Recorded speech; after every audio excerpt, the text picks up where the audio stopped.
Assalamualaikum warahmatullahi wabarakatuh. Perkenalkan, nama saya Fida Ainur Rofiko.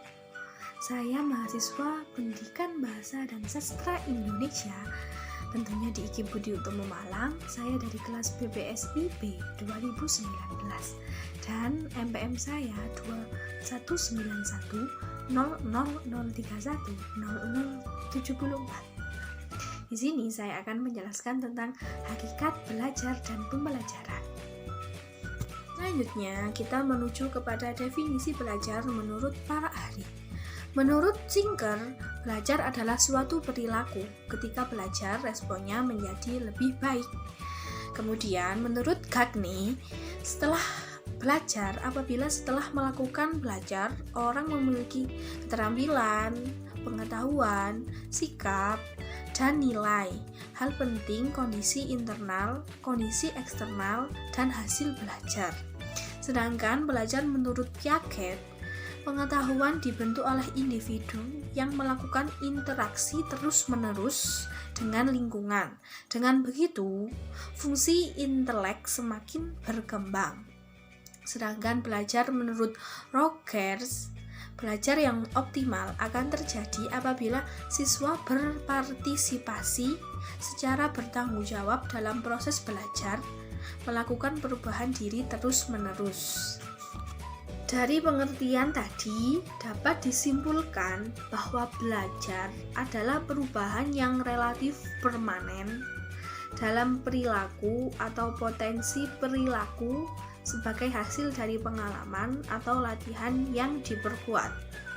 Belajar merupakan akibat adanya interaksi antara stimulus dan respon. Seseorang dianggap telah belajar sesuatu jika dapat menunjukkan perubahan perilakunya. Yang selanjutnya adalah definisi pembelajaran menurut para ahli.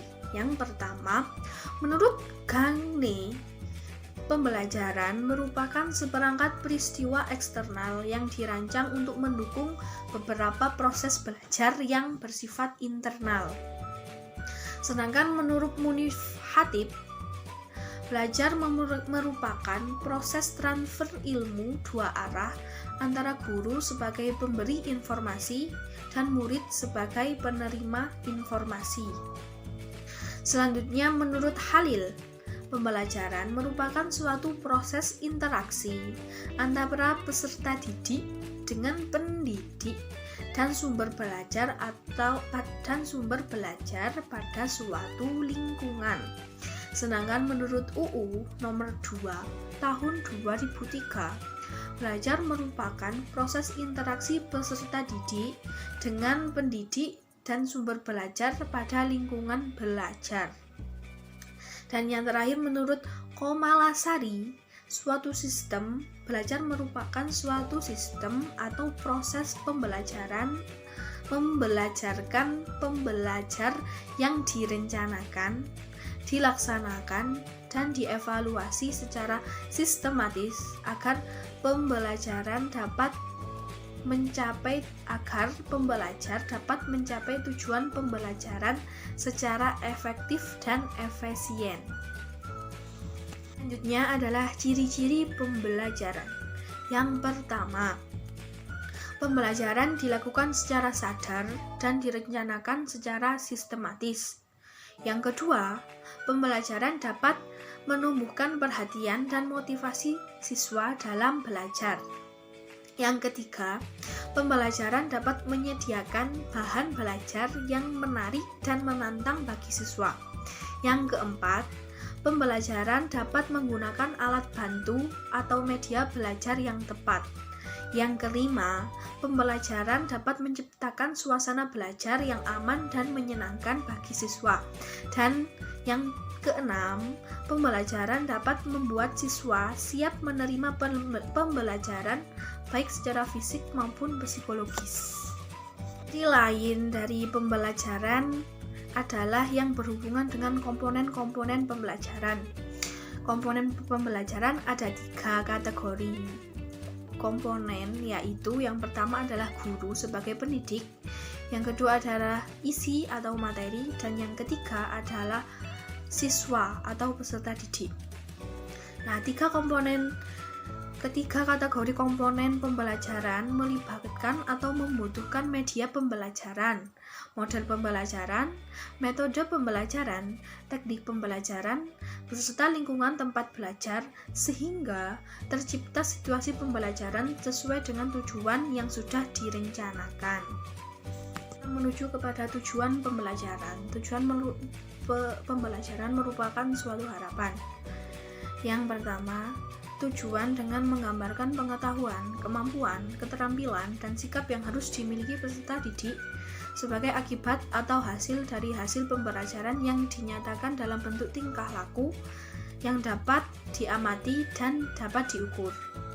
Yang kedua, tujuan pembelajaran tercantum dalam RPP. RPP merupakan komponen penting dalam kurikulum tingkat satuan pendidikan yang pengembangannya harus dilakukan secara profesional.